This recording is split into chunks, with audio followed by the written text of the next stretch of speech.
June sat at his desk, staring at complex equations on his computer screen. The clock showed 2:13 a.m., but he didn't feel tired. As Korea's top physicist, he often worked late into the night. Tonight was different, though. He felt someone was watching him. He turned around. Nothing. Just his small apartment filled with books and papers. "I need coffee," he said to himself. As June walked to his kitchen, a bright blue light filled the room. He covered his eyes. When he looked again, he was no longer in his apartment. June stood in a large round room with 12 tall seats arranged in a circle. In each seat sat a creature unlike anything he had ever seen. Some had multiple eyes, others had skin that changed colors. One looked like a cloud of gas. Together, they formed the Galactic Council. "Human Jung Kim, you have been selected," said a voice that seemed to come from everywhere. "Selected? For what? Where am I?" June asked. His heart beat fast, but his scientist's mind stayed curious. A tall, thin being with silver skin stepped forward. "I am Juan of the 7th Sector. You are on the Council Station, beyond your solar system. We have chosen you to represent Earth in the cosmic competition." "Competition? I don't understand," said June. Another council member, who looked like a giant insect, clicked its mouthparts angrily. "We have watched your species for centuries. Humans are violent, unpredictable, dangerous. This competition will prove it." Juan raised a hand to quiet the insect creature. "The cosmic competition happens once every 1,000 years. Each advanced species sends one champion. Through tests of mind and body, we decide which species deserves more voice in galactic matters." June looked around the room. "And you picked me. Why?" "Your mind works in ways we find interesting," said Juan, "though the council believes you will fail." A door opened on the far side of the room. A person walked in who looked almost human. He had normal features, but his skin had a slight blue tint, and his eyes were larger than a human's. "This is Ta," said Juan. "Half human, half Proxima. He will be your handler." Ta bowed slightly. "I will help you prepare for the competition, Jung Kim." The insect creature made an angry sound. "A waste of resources. Humans are too primitive to compete. They solve problems with violence, not intelligence." "The decision is made," Juan said firmly. "The human will compete." The council members disappeared one by one until only Juan remained. "You have 3 Earth months to prepare. Todd will show you to your quarters." Juan vanished, leaving June alone with Ta. "Please follow me," Ta said. As they walked down a long hallway with windows showing the blackness of space, June asked, "Why me? I'm just a physicist." Ta looked around to make sure they were alone. "The council thinks humans are dangerous. They expect you to fail badly, proving humans don't belong in galactic society." "And what do you think?" June asked. Tai smiled slightly. "My mother was human. I know your species better than they do."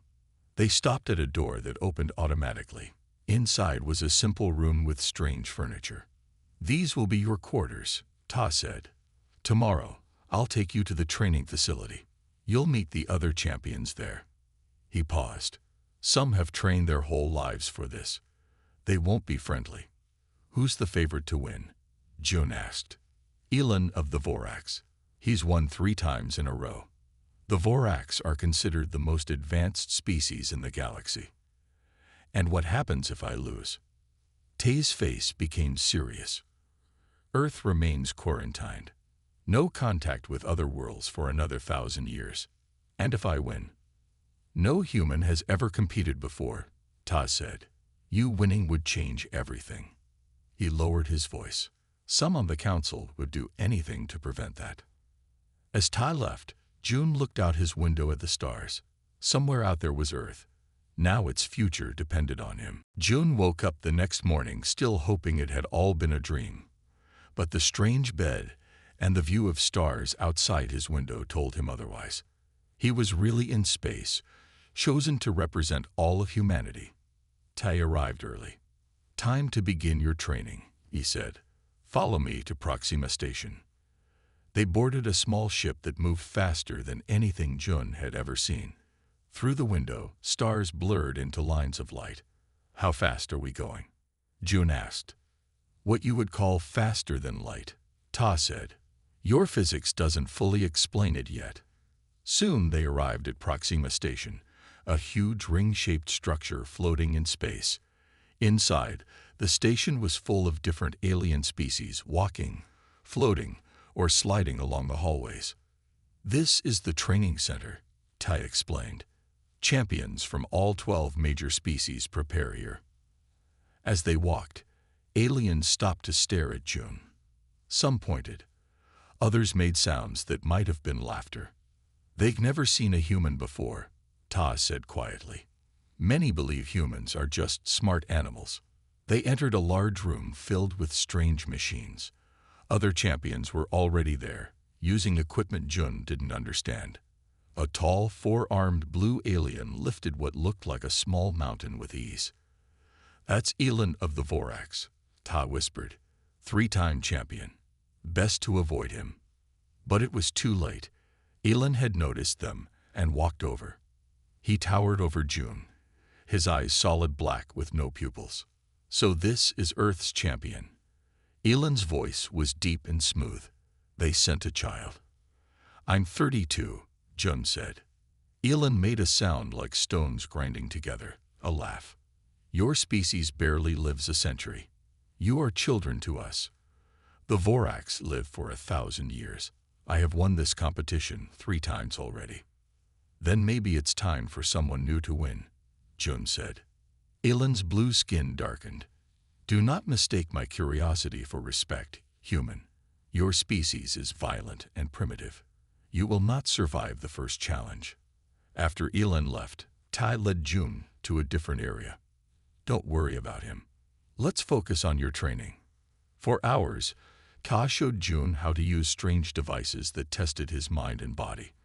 By the end of the day, Jun was exhausted. You did well for your first day, Ta said. As they headed back to Jun's quarters, a small alien with silver fur approached them. You're the human, yes? She asked in perfect English. I'm Sue, data analyst for the Nebula Collective. Nice to meet you, Jun said, surprised.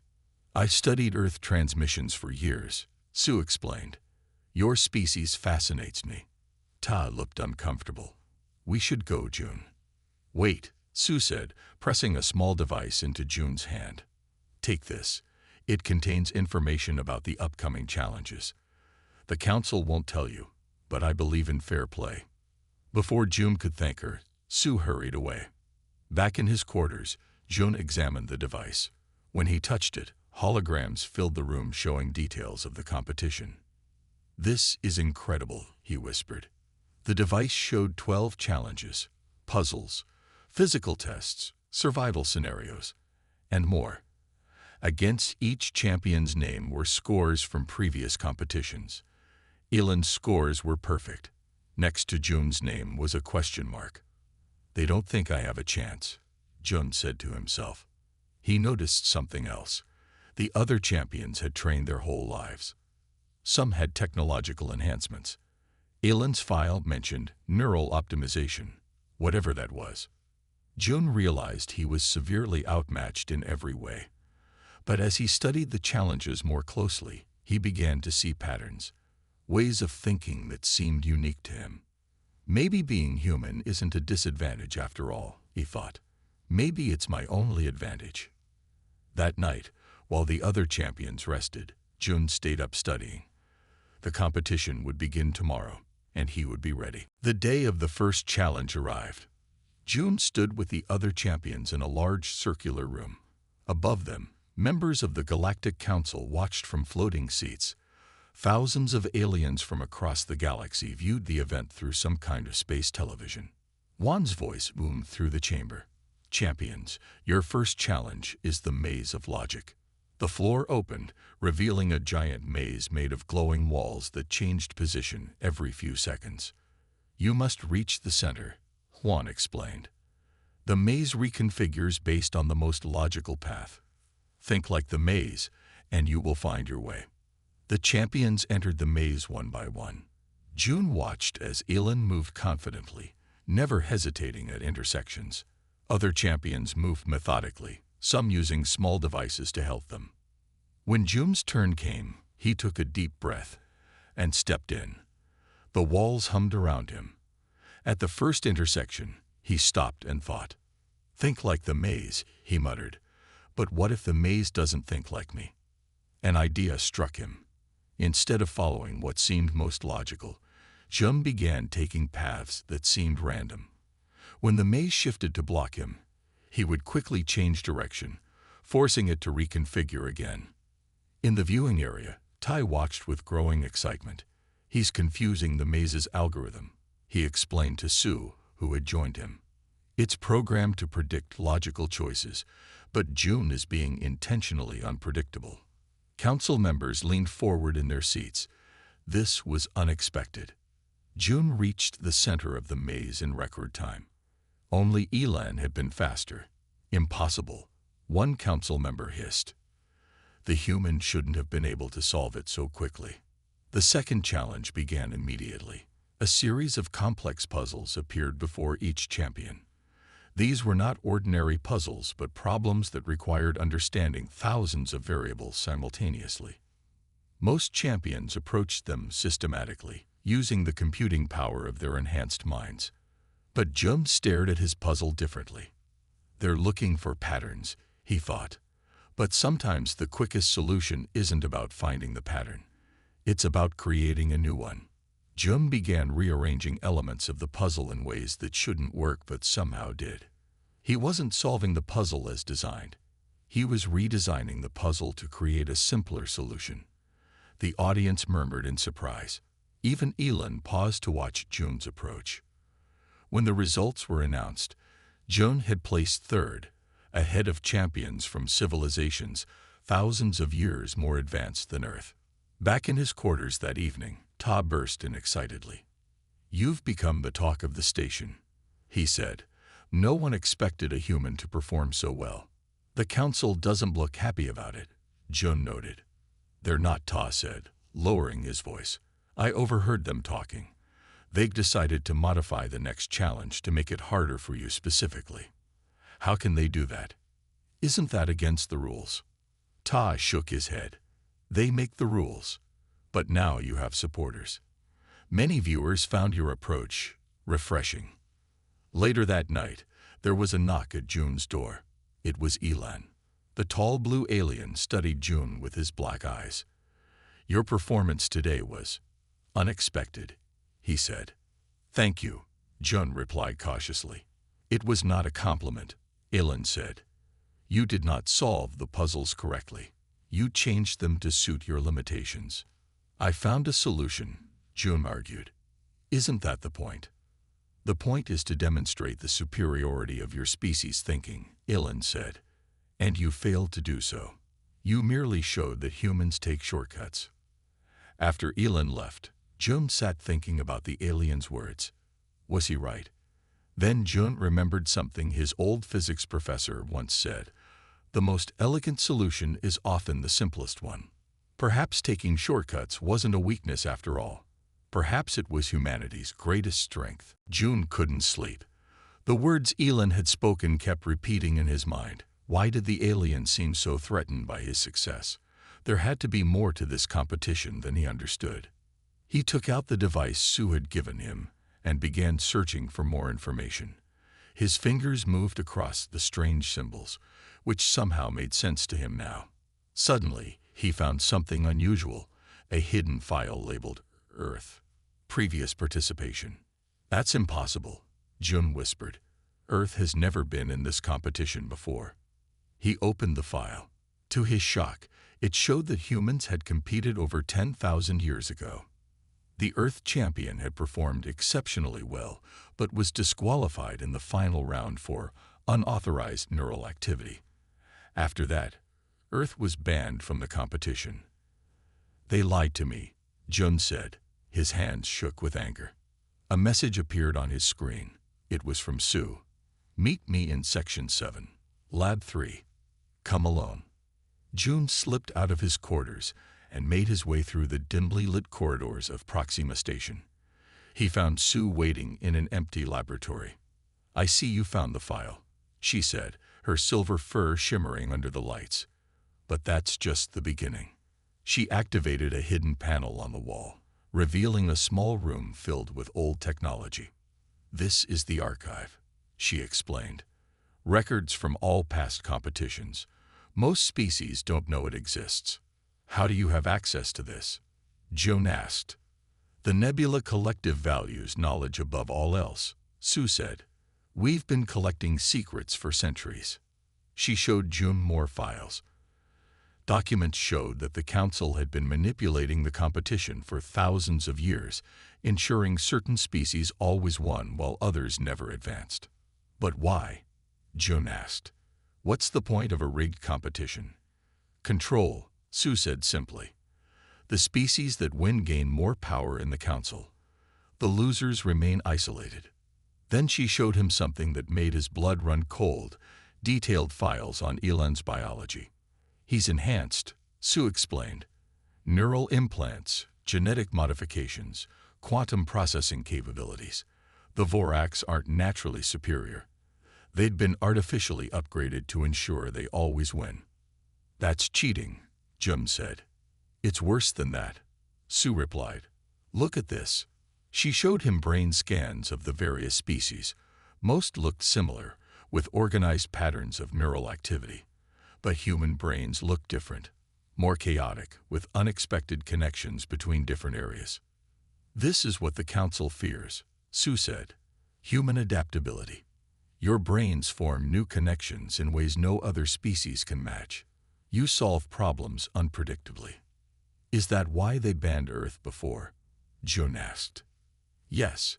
The Council values order and predictability. Human thinking is neither.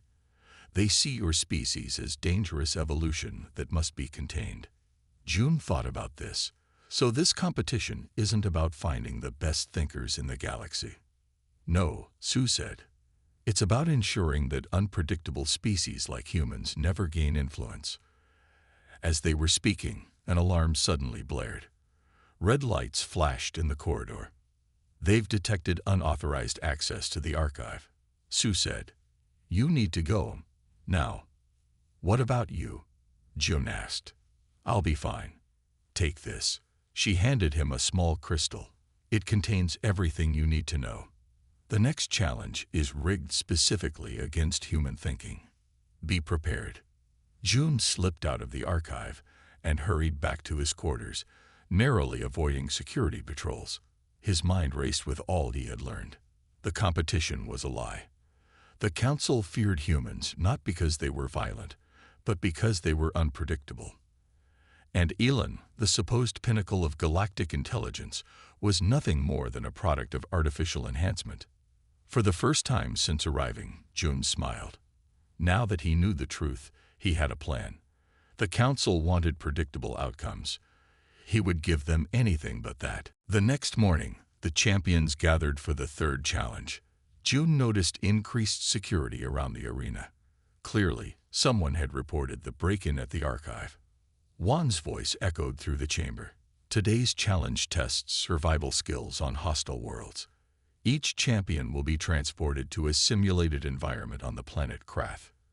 Your goal is to reach the extraction point within 6 hours." June looked at the other champions. Most seemed confident, especially Elan. Thanks to Sue's crystal, June knew this challenge was designed specifically to disadvantage humans. One by one, champions disappeared as they were transported to the simulated planet. When June's turn came, he felt a brief moment of dizziness. Then he found himself standing on red soil under 2 suns. The heat hit him immediately. The air was thin, making it hard to breathe. In the distance, he could see mountains and what looked like the extraction point, a glowing blue light. "Begin," said a voice from nowhere. June started walking toward the mountains. From Sue's information, he knew the fastest route was through a canyon ahead. But he also knew that humans were naturally better at enduring heat than most other species in the competition. Instead of taking the cool, shaded canyon route, Jun crossed the open desert. It was grueling, but he maintained a steady pace. Hours passed. His water supply ran low, but he kept moving. Through special cameras, the entire galaxy watched Jun's progress. Many viewers were impressed by his endurance. "The human is taking the most difficult route," one council member noted. "A foolish choice." "Perhaps," Juan replied, "or perhaps there is wisdom we do not see." By the 4th hour, Jun had crossed the desert and reached the base of the mountains. He began climbing toward the extraction point. The other champions were ahead of him, all having taken the canyon route. As Jun climbed higher, he heard a rumbling sound. Looking down, he saw the canyon filling with rushing water, a flash flood. The council had triggered it earlier than planned in the simulation. Through a view screen, Jun saw Elan trapped by rising waters, his leg caught between rocks. The other champions had already passed this point, but Elan was struggling. Jun had a choice: continue to the extraction point or help Elan. Helping would cost him valuable time. Without hesitation, Jun changed direction and climbed down toward Elan. The blue alien looked surprised as Jun approached. "What are you doing?" Elan demanded.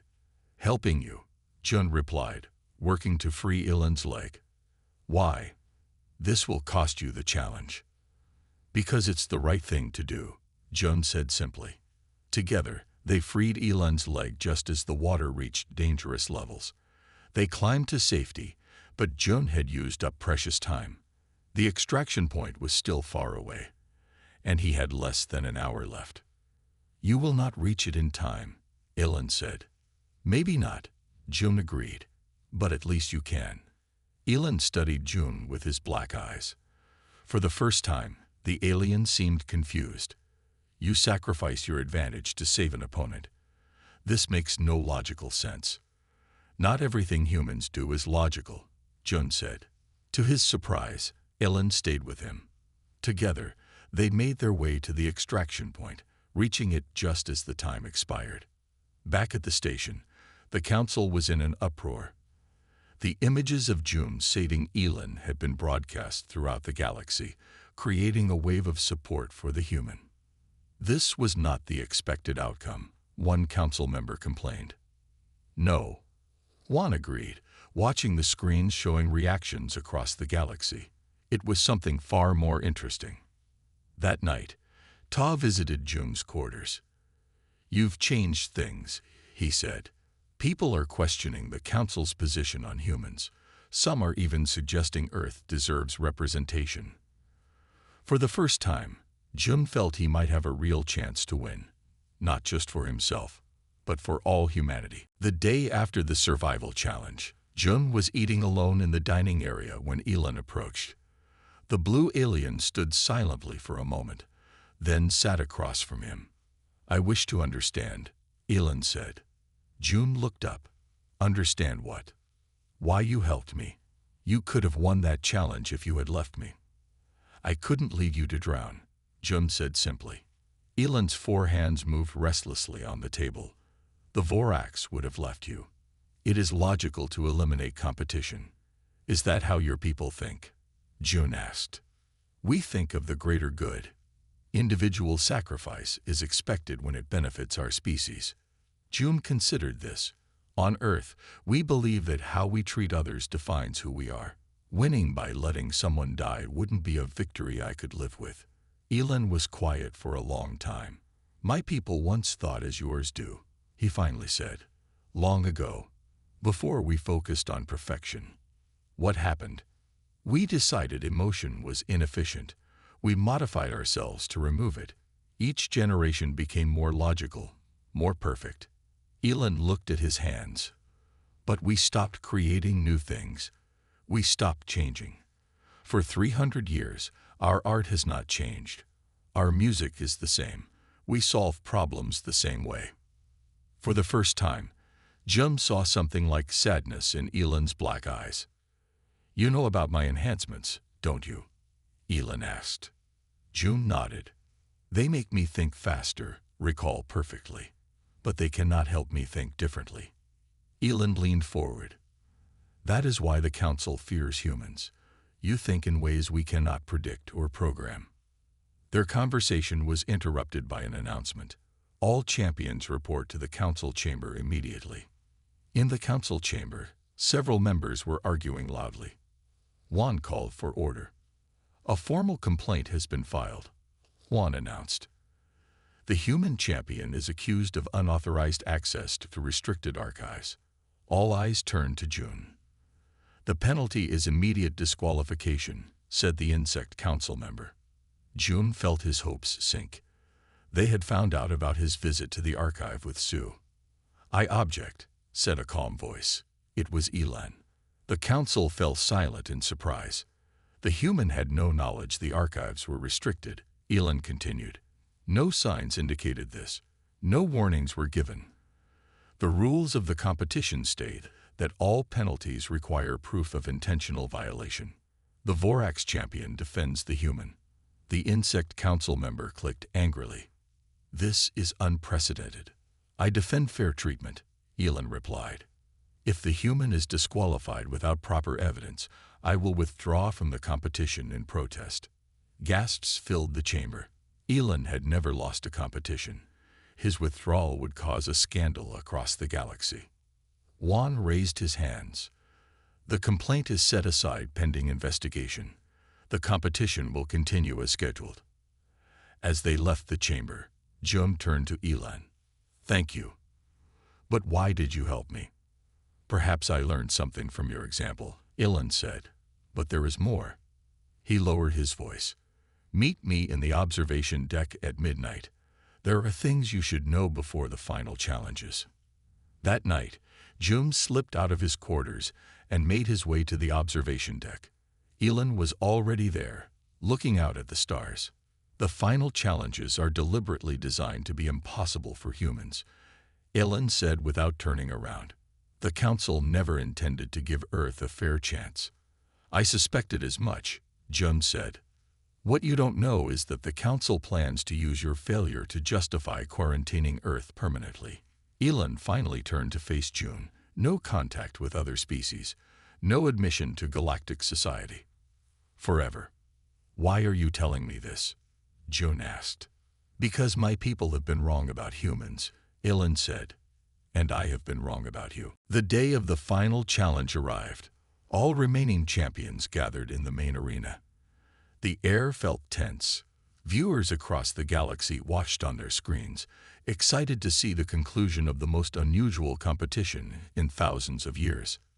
Juan stood in the center of the arena. Champions, you have proven yourselves through tests of mind and body. Now comes the ultimate challenge, the leadership test. A large hologram appeared, showing a planet in crisis. Mountains erupted with fire. Oceans rose. Storms raged across the land. This is Planet Zircon, Juan explained.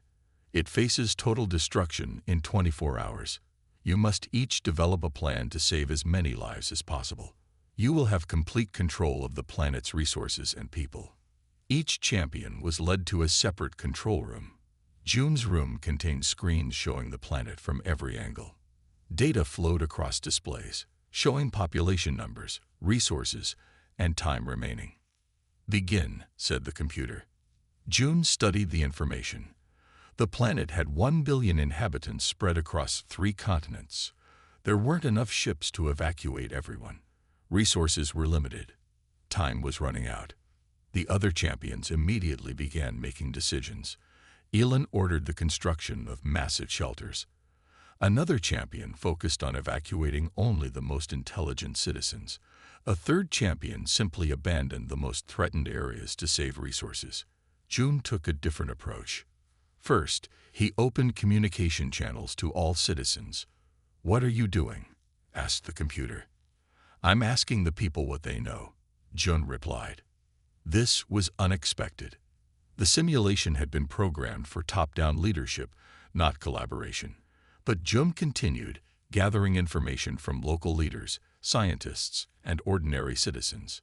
He discovered that many people had local knowledge that wasn't in the official data, natural caves that could serve as shelters, traditional building methods that could withstand the disasters, community networks already organized for emergencies. Instead of imposing solutions, Jung coordinated between communities, sharing knowledge and resources. He organized evacuation plans based on local input. He asked engineers to adapt their designs to work with traditional methods. In the council viewing room, members watched in confusion. "What is the human doing?" one asked. "This approach is inefficient." "Perhaps," said one. "But look at the results." The screens showed that while other champions had saved between 50 and 70% of the population, Jung's approach was on track to save over 90%. "Impossible," said the insect council member. "The simulation was designed to require sacrifice." The human found a third option, Juan said. As the challenge neared its end, Jung made one final decision that shocked everyone. When faced with a choice between saving a major city or a small rural area, he refused to choose. Instead, he connected the leaders of both regions and helped them develop a shared solution. The simulated citizens worked together in ways the program had never anticipated. They shared resources, combined technologies, and protected each other. When the final disasters struck, they were ready. When the simulation ended, the results were clear. June had saved 94% of the population. Elon was second with 76%. The other champions trailed behind. Back in the main arena, the champions stood before the council. The audience waited for the official results. Juan looked troubled.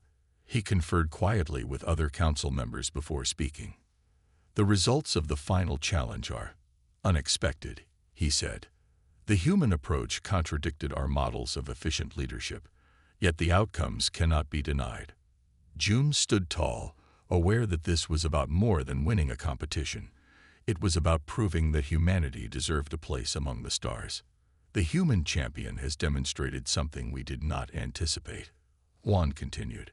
"A form of collective wisdom that our individual-focused models failed to predict." The final scores appeared on the main screen. June held his breath. He was tied with Elon for first place. The arena fell silent as everyone stared at the scoreboard. June and Elon were tied for first place, something that had never happened before in the competition's history. "The council must decide the winner," Juan announced. "We will deliberate and return with our decision." As the council members filed out, Jun noticed Elon watching them with an unreadable expression. The blue alien's forehands were clenched at his sides. "What happens now?" Jun asked Ta, who had joined him in the waiting area.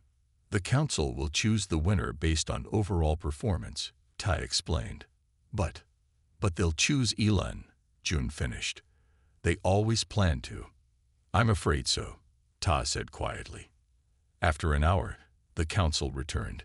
The arena filled again with spectators and viewers from across the galaxy tuned in to their screens. The moment had arrived. Juan stepped forward.